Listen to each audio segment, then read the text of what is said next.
इनके लिए एक जोरदार ताली हो जाए नरेश साहब जी के लिए।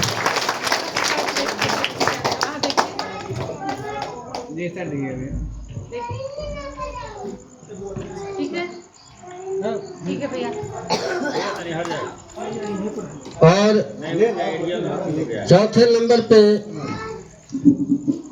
हमारे पंचायत के उपाध्यक्ष विकास कुमार उर्फ बुलेट, उनके लिए थोड़ा जोरदार ताली बजा दीजिए मेरे बुलेट भाई के लिए। बुलेट भाई से अनुरोध है कि वो मंच पे आए। और हमारे प्रखंड के उपाध्यक्ष के द्वारा विजय भाई, विजय तू तन का हटा था, हटा हो गया। पुष्पमाला सम्मानित की जा रही है। जोरदार ताली बुलेट भाई के लिए।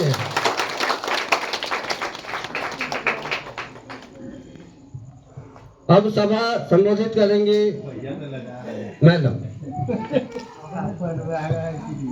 सभी लोगों का चरण स्पर्श करती हूँ, वंदन करती हूँ, अभिनंदन करती हूँ। सम्मानित मंच और जितने भी अभी जनसुराज परिवार में जुड़े हमारे पदाधिकारी का सभी लोगों का मैं सम्मान पूर्वक हृदय से आभार व्यक्त करती हूँ, प्रणाम करती हूँ। हमारी जितनी भी बहनें सखियाँ आई हैं यहाँ पर, इनका भी आभार व्यक्त करती हूँ कि सभी लोग अभी अपना कीमती समय निकाल कर जल्दी जल्दी खाना पीना बनाकर हमारे यहाँ आए हैं, बैठे हैं। मेरे लिए अपना 1 घंटे का समय दिया है, इसके लिए एक बार फिर से सबका धन्यवाद व्यक्त करती हूँ। भाइयों, मैं भी कोई नेता नहीं बनकर आई हूँ आपके पास। जैसे आपके घर की महिलाएं हैं, आपकी बहू बेटी हैं, उसी तरह से मैं भी आई हूँ आपके पास। हाँ चलिए। इसीलिए मैं भी आई हूँ अभी आपके पास, और जिस तरह से आप सबने मुझे इतना सम्मान दिया, इसके लिए एक बार फिर से मैं आप सबकी आभारी हूँ, आभार व्यक्त करती हूँ। सबसे पहले अपने पदाधिकारी भाइयों का मैं दिल से धन्यवाद करूंगी और आग्रह करूंगी कि आज जनसुराज परिवार से सब लोगों को जोड़ा है, तो ये परिवार जनसुराज परिवार आज से आपका है। आपकी हर फैसला जो जनसुराज के लिए होगी, जनसुराज परिवार के लिए होगी, वो मान्य होगा। और आपसे आग्रह है, हाथ जोड़कर निवेदन है कि जो भी फैसला ले जनसुराज पार्टी के हित में ले, देश के हित में ले, अपने परिवार के हित में ले। मैं अभी साथियों वोट मांगने आपके पास नहीं आई हूँ, क्योंकि मेरे हाथ में टिकट नहीं है। अभी सिर्फ जनसुराज के बारे में बताने आई हूँ, आपका परिचय लेने आई हूँ, अपना परिचय आप सबको देने आई हूँ। सिर्फ कहना ये है कि अभी तक हम लोगों ने जो वोट किया, क्यों किया, चर्चा आज हमारी इसी पर होगी। सबसे पहले कुछ बहनें यहाँ बैठी हैं, मैं अपना परिचय बता देती हूँ।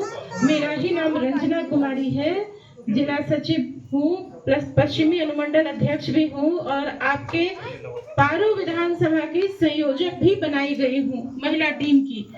तो ये तो हमारा परिचय है। बघनगरी गांव मेरा ससुराल है, मेरा घर है। अजीतपुर बघनगरी, सुपना बघनगरी। परिचय के लिए बता देती हूँ कि आप लोग को ये न लगे कि कहीं बाहर से महिलाएं आई हैं और यहाँ आकर आपके पास विजिट कर रही हैं। तो जनसुराज में हमारा इतना ही छोटा सा परिचय है, और आप ही की तरह, आपके जैसे आपके घर की बहू बेटी है, उसी तरह से मैं भी हूँ। लेकिन यहाँ की विधि व्यवस्था जो समाज की है, वो मुझे अच्छी नहीं लगती, इसलिए मैंने अपने घर की दहलीज को लांघा है, सर से पल्लू हटाया है, और आप सबके बीच हर घर जा रही हूँ, हर पंचायत में जा रही हूँ, क्योंकि मुझे यहाँ की विधि व्यवस्था पसंद नहीं। ज्यादा दिन की बात नहीं करती, लोग तो बहुत 75 साल की बात करते हैं, मैं सिर्फ 20 वर्ष पहले की बात करती हूँ। चूंकि जब मैं बहू बनकर आई थी यहाँ, तो अभी 16 से 17 साल हो चुके हैं मुझे। तो 4 टर्म का चुनाव मैंने यहाँ देखा है अपने विधानसभा में, पारू में। इसीलिए उतने ही दिन की बात करते हैं जितनी की मेरी आपके विधानसभा में बहू की एक आयु है। तो जब मैं यहाँ पर आई, मैंने देखा कि यहाँ अशोक सिंह का पूरा बोलबाला है, बहुत अच्छे विधायक के रूप में माने जा रहे हैं। सबने उनको सपोर्ट किया, पारू की जनता जनार्दन ने उनको साथ दिया और नेता बनाया, विधानसभा की सीट पर बिठाया। मुझे भी अच्छा लगा, चलो बढ़िया है, सुशासन का राज आएगा।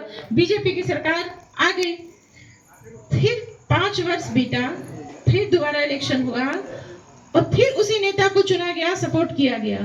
मैंने पता लगाया विकास किधर है, किस लिए चुना गया, सपोर्ट क्यों किया, दोबारा इस इलेक्शन में दोबारा उसी नेता को क्यों चुना गया, उसकी उपलब्धि क्या है, मुझे कुछ भी दिखाई नहीं दिया। लेकिन सुना कि भाई सुशासन का राज आएगा। उस समय मोदी जी का दूसरे टर्म में ये भी नारा आया कि अच्छे दिन आ जाएंगे, तो अच्छे दिन की चाह में सबने सपोर्ट कर दिया, बीजेपी की सरकार फिर से आ गई।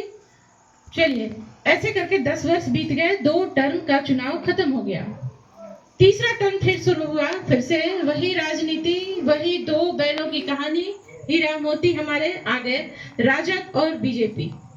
प्रेमचंद की कहानी आप सबने पढ़ी होगी क्लास 10 में, उसमें हीरा मोती की कहानी थी, बिल्कुल ऐसे ही चलती थी जैसे कि हमारे यहाँ 2 हीरा मोती हैं। एक राजद नेता है, मैं नाम नहीं लूंगी, आप सब जानते हैं, दूसरा अपने बीजेपी के जो अभी सिटिंग विधायक हैं उनकी बात कर रही हूँ।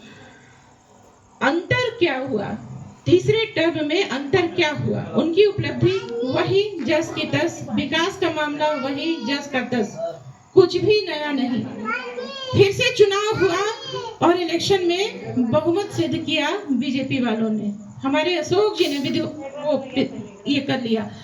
लेकिन उसे क्या फायदा हुआ, हम लोगों ने वोट किया उस समय जात पात के नाम पर, 500 रुपए के नाम पर, क्यों? हमने जो किया नहीं वो हमारे सर पे लेबल लगा दिया गया, हमने 500 रुपए लेकर वोट किया।